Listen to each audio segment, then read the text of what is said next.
போயிட்டாங்க. போயிட்டு ரிட்டர்ன் வரும்போது பெரிய ரொம்ப சேஷ்டை பண்ற பசங்களை அடிக்கிறதுக்குன்னு பெரிய பழுப்பு ஒன்று இருக்கும். அதை எடுத்துட்டு வெளியே வந்தாங்க. வந்தவங்க என்ன ஆச்சு, நீ என்ன தப்பு பண்ண, அங்க என்ன நடந்துச்சு, எதுவுமே எனக்கு கேட்கல. அந்த வாய்ப்பை கூட எனக்கு யாருமே டீச்சர் சைட்ல இருந்து வரல, வளர்த்தவங்க சைட்ல இருந்து வரல. சட்டைய போட்டு இந்த சட்டையை கிழிச்சிட்டாங்க. சட்டையை கிழிச்சிட்டு பாவாடையை அவுத்துட்டாங்க. 2 பீஸோட நிக்கிறேன். மேல இருக்கிற இன்னரையும் கிழிச்சிட்டாங்க. ஓகேங்களா, ஜெட்டி நடு ஹாலு. பசங்க எல்லாம் சுத்தி நிக்கிறாங்க. பெரம் எடுத்து அசிங்க அசிங்கமா கேட்டு அடிக்கிறாங்க. அடிக்கிற ஒரு குடும்பம்னா அசிங்க அசிங்கமா பேசுறாங்க. அந்த பெரம் எடுத்து என் பெண் குறியில விட்டு அடிக்கிறேன். அங்கேயே வச்சு அடிக்கிறாங்க. அடிச்சுட்டு, இந்த வயசுல உனக்கு வந்து ஆம்பளை சவுண்ட் கேக்குதா, 5 ஆம்பளை பசங்க கேக்குதா, அதுவும் பேசுறப்பல ரொம்ப உடஞ்சிட்டேன். ரொம்ப மனசு உடஞ்சி போயிட்டு என்ன சொல்றதுன்னு எனக்கு தெரியல. நான் வந்து அப்போ வந்து காலையில இருந்து ஸ்கூல்ல இருந்துட்டு 3 மணிக்கு மேல வந்து வேலைக்கு போயிடுவேன். வேலைக்கு போனேன் அப்படின்னா ஈவினிங் ஒரு 10-11:30 தான் என்னுடைய வேலை முடியும். வேலையை முடிச்சுட்டு நான் வீட்டுக்கு போயிடுவேன். இது ரொட்டேன் இருக்கும் போது அவங்க ரொம்ப அசியமா பேசும்போது நான் சொல்லிட்டேன், பச்சை பச்சையா பேசினாங்க. அந்த வார்த்தையெல்லாம் சொன்னா அவங்களால தாங்க முடியாது. நான் வந்து இதுக்கப்புறம் இந்த ஸ்கூலுக்குலாம் வரமாட்டேன். எனக்கு படிப்பு ரொம்ப நீடா இருந்துச்சு. அப்போ எனக்கு ரொம்ப பிடிக்கும், ரைட்டிங் பிடிக்கும். எல்லாரோட ஸ்கூல் பசங்களோட ஹோம்ஒர்க் வந்து நான் எழுதி எடுத்துட்டு போய் கொடுப்பேன். அப்படி இருக்கிற பட்சத்துல என்னோட படிப்பு அங்க நின்றுடுச்சு. என்ன ஒரு நிறுவனப்படுத்தி ஒரு பெரம்பெடுத்து அடிச்சு பசங்க மத்தியில அப்படி கேள்வி கேள்வி பண்ணதுக்கு அப்புறம் திரும்பி என்னால அந்த ஸ்கூலுக்கு போக முடியாது. அந்த ஸ்கூலும் இல்லை, எந்த ஸ்கூலுக்குமே போக முடியாது என்னால. அதோட என் படிப்பு அங்க போயிடுச்சு. நான் ஒரே வார்த்தை சொன்னேன், அந்த படிப்பு விட்டு வரும்போது, உங்களுக்கு தேவை பணம், அதை நான் சம்பாரிச்சு கொடுத்துறேன். இந்த ஸ்கூலுக்கு போயிட்டு பார்ட் டைமா போறதுக்கு நான் ஃபுல் டைம் அங்க போயிடுறேன்னு சொல்லிட்டு போயிட்டேன். ஸ்கூல் படிப்பு அவள் தான் முடிஞ்சிச்சு. அதுக்கப்புறம் என்னால படிக்க முடியல. அதுக்கப்புறம் வேலைக்கு போன இடத்துல வேலை பார்க்க ஆரம்பிச்சேன். அப்படியே போச்சு. வேலையிலே சும்மா யாரும் விடலைங்க. ஓன தொடுவான், வேலை செய்யறவன் தொடுவான், ஏதாச்சும் ஒண்ணு பண்ணிக்கிட்டே இருப்பானுங்க, நோண்டிட்டே இருப்பானுங்க. ஓடிட்டே இருப்பேன். அப்படி போயிட்டே இருக்கும் போது ஒரு கட்டத்துல வந்து பெரிய பிரச்சனையே ஒண்ணு வந்துச்சு. ஏஜ் அட்டன் பண்ற பீரியட். அதை இன்னும் தாங்கவே முடியல. வேலை செஞ்சுட்டு இருக்கேன். பேண்ட் ஷர்ட் தான் போட்டுட்டு இருக்கேன். என்ன அந்த விஷயத்துல வந்து அவங்க ஃப்ரீடமா விட்டாங்க. என்ன ட்ரெஸ் வேணா போட்டு போய் எப்படியே போய் தொலைன்ட்டு. வேலை செய்யற இடத்துல பீரியட்ஸ் ஆகுது.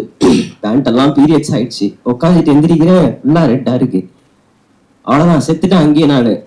சும்மா வந்து ரெஸ்ட் ரூம்ல போனேன்னு இன்னொருத்தவங்க சொன்னதுக்கே வந்து இவ்வளவு பிரச்சனை ஆயிடுச்சு, ரத்தம் வருது, என்னன்னு தெரியலையே அப்படின்னு என் ஓனர் பாக்குறாரு. என் ஓனருக்கு தெரியும் நான் பொண்ணு அப்படின்னு சொல்லிட்டு அவரு வீட்டுக்கு கால் பண்ணி, இந்த மாதிரி பொண்ணுக்கு வயசு வந்துச்சு, வீட்டுக்கு கூப்பிட்டு போங்க அப்படின்றபோது லவுட் ஸ்பீக்கர் போடுறாங்க. அவங்க அசிங்க அசிங்கமா கேட்கறாங்க. அவன் வந்து முன்ன வந்து சின்ன பசங்க தேடிட்டு இருந்தா, இப்ப பெரிய பசங்க யாரையாவது வச்சிட்டு இருப்பான், அது தாங்க முடியாம வெடிச்சிட்டு இருக்கோம் அப்படின்னா. என்னால தாங்கவே முடியல. என்னை வெட்டியே போட்டுருவாங்க. நான் போல. என் ஓனர் காலை வந்து அழுகுற, என்னை வீட்டுல கொண்டு போய் சேர்க்காதீங்க அப்படின்னு. வேற வழியில அங்கதான் கொண்டு போகணும்னு சொல்லிட்டு கொண்டு போயிட்டாங்க. வீட்டுக்கு போயிட்டு மானாவரியா கேட்டாங்க. அடின்னு அடிச்சு அவுத்து போட்டு பாக்குறாங்க என்ன பண்ண அப்படின்ட்டு. ஏதோ ஒரு வழியா கேட்டு என்ன பண்றது, வீட்டுல இருக்கணும்னு சொல்லிட்டு ஒரு வீடு இருக்குன்னா வாசலாண்ட சும்மா ஒரு தோ போட்டு அங்க கடை நாங்க சொல்ற வரைக்கும் வராது அப்படின்னா. 2 நாள் பீரியட்ஸ் ஆயிட்டு இருக்கு, கவுச்சி நாத்து அடிக்குது, குளிப்பாட்டுல, சோத்தை சரியா தரல, சாப்பாடை சரியா கொடுக்கல. 2 நாள் உட்கார வச்சிட்டாங்க. 3ஆவது நாள் வராரு என் பெரியப்பா. அந்த மனுஷன் என்ன மூஞ்ச கூட பார்க்க மாட்டாரு, பேசக்கூட மாட்டாரு. ஏஜ் அட்டன் பண்ணதும் அந்த மனுஷன் சம குடிச்சிட்டு 12 மணி இருக்கும் வராப்புல. வீட்டு விட்டு வெளில எல்லாரும் தூங்கிட்டு இருக்காங்க. நான் திடீர்னு உள்ள என் கொட்டாய் தான் அந்த வீட்டுக்குள்ள வந்து பேசுறாரு. அவர் என்ன பேசுறாருன்னு தெரியல. ஒரு வார்த்தை தான் சொன்னாரு. நான் 10 வார்த்தை பேசினே இருக்கிறேன்னா சந்தோஷம் தாங்கல. அப்பா வந்து பேசுறாரு, அப்பா நம்ம கிட்ட பேசுறாரு அப்படின்ற சந்தோஷத்துல பேசிட்டே இருக்கு. நான் பாட்டுக்கு உட்காந்துட்டு கேட்டு அந்த மனுஷன் ஏன்ச்சு நின்ட்டான். எதுக்கு ஏன்ச்சு நிக்கிறான்னு தெரியும் பார்த்தா கழிச்சு லுங்கி உள்ள ஜட்டி போடல நிக்கிறாரு. அப்படியே என்னப்பா லுங்கி தெரியாம வந்து செத்து மாட்டுறேன். சரி சாணி கையெடு. யாருக்கு அப்பா, எவனோ பெத்து இவனை போட்டதுக்கு நான் அப்ப நான் வேணா அப்படி இப்படின்னு சொல்லிட்டு பேசிட்டு, இந்தா இதை குடி, இதை வாயில வச்சுக்கோ அப்படின்றான். நான் சொல்லுவேன், நானு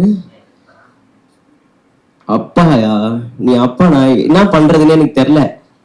அப்படியே பச்சையா சொல்றான். அந்த மனுஷன் செய்ய வேற செய்யறான். என்ன தலையெல்லாம் பிடிச்சி ரொம்ப,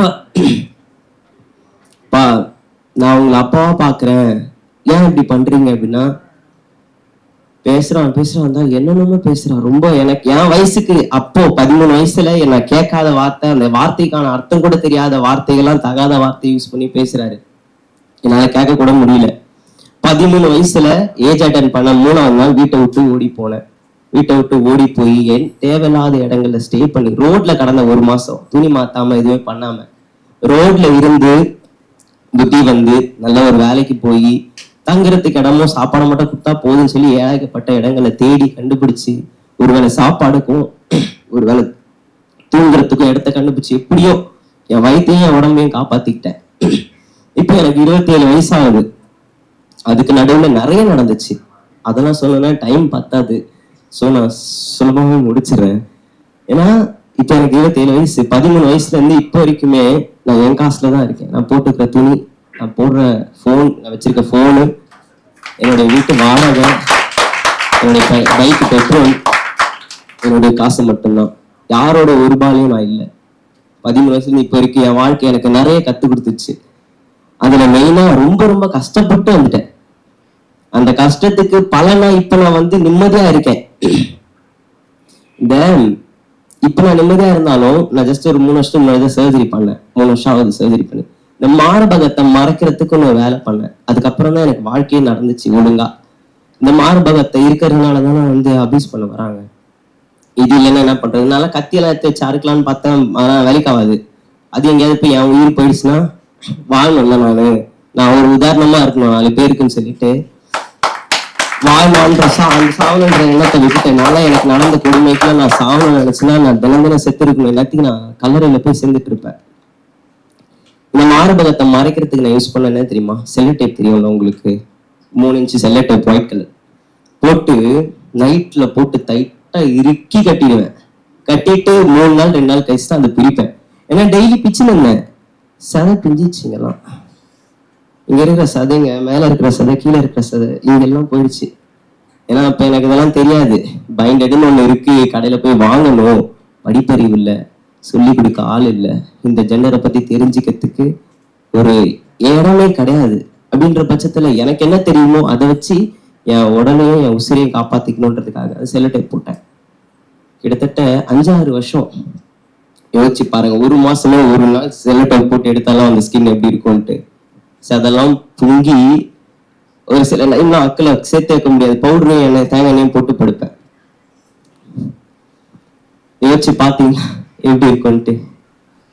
அப்பெல்லாம் மறைச்சி ஒரு வாழ்க்கையை வாழ்ந்து நாங்க சமுதாயத்துல வந்து நிக்கிறோம் அப்படின்னா எங்களோட சுகத்துக்காகவோ நான் ஒரு சுகத்தை தேடிக்கிறதுக்காகவோ கிடையாது.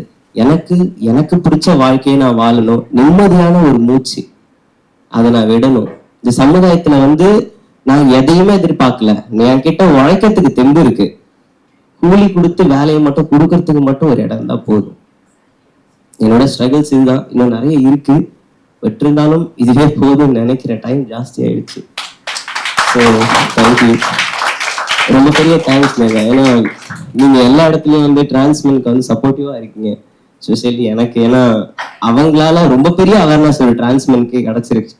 ஏன்னா என்ன முத இன்டர்வியூ எடுத்தவங்க அவங்க. எனக்கு ஆப்போசிட்ல இன்டர்வியூ எடுக்கிறவங்க எப்படி இருப்பாங்க, எப்படி கேள்வி கேட்டு இருந்தா என்னோட இன்டர்வியூ போயிருக்கும்னு எனக்கு தெரியாது. பட் நீங்க அந்த இன்டர்வியூ நடத்தும் போது என்கிட்ட கேட்ட கேள்வி, சில இடங்கள்ல நான் ரொம்ப எமோஷனல் ஆனேன். ஃபர்ஸ்ட் டைம் நான் இன்டர்வியூ கொடுக்குறேன், நிறைய எமோஷனல் ஆனேன், ரொம்ப அழுதுட்டேன்.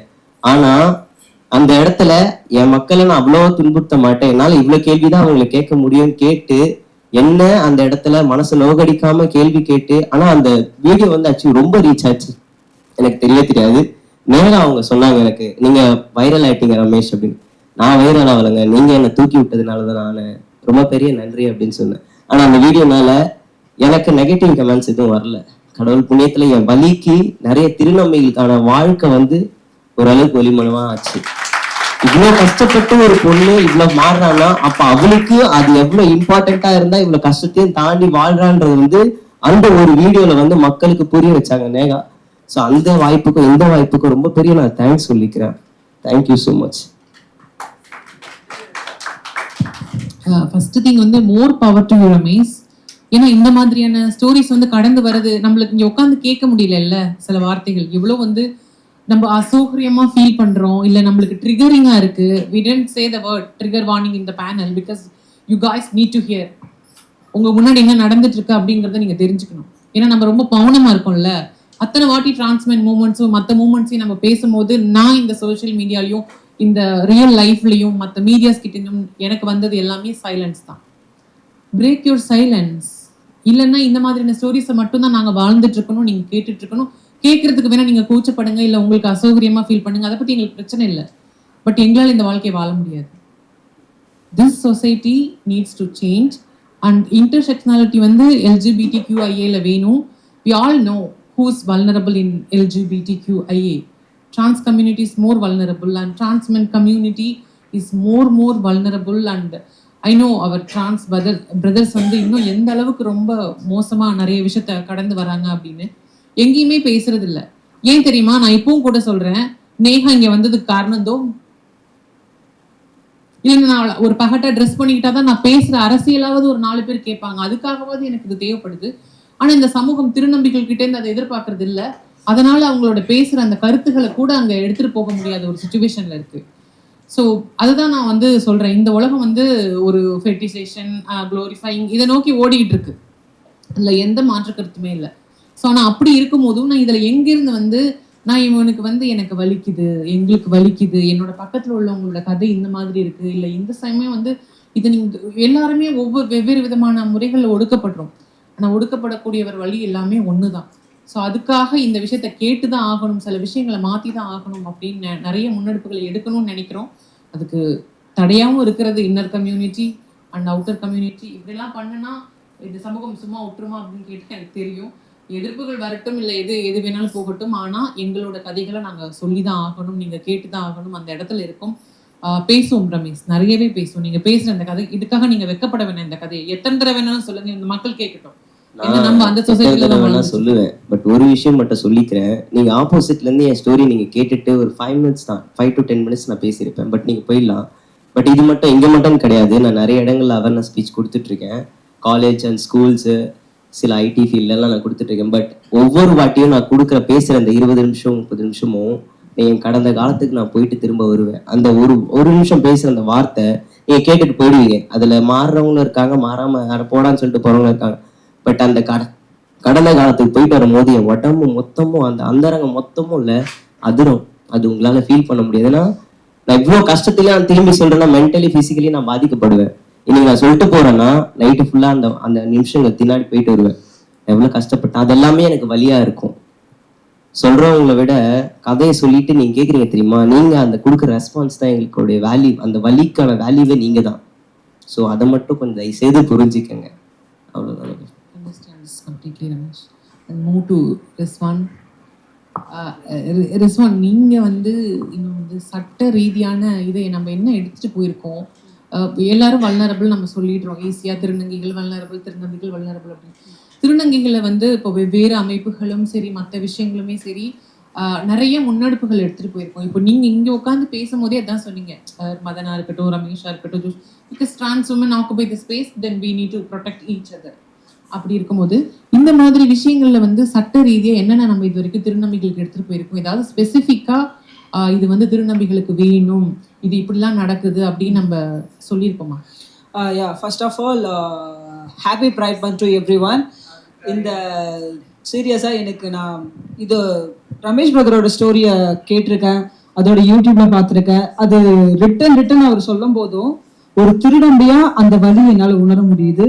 அந்த வலி எப்படி இருக்கும், எந்த அளவுக்கு கொடூரமா இருக்குன்றதை என்னால் ஃபீல் பண்ண முடியுது. So more power to you bro. And again மதனுக்கும் சீரியஸா அந்த அளவுக்கு நடந்தாலும் அதை மீறி அதை நான் சொல்லி இந்த விஷயத்த போட்டு உடைக்கிறேன் அப்படின்னு சொல்லிட்டு போட்டு உடைக்கிறேன்னு சொல்லும் போது இந்த விஷயத்த நம்ம சொல்லணும்.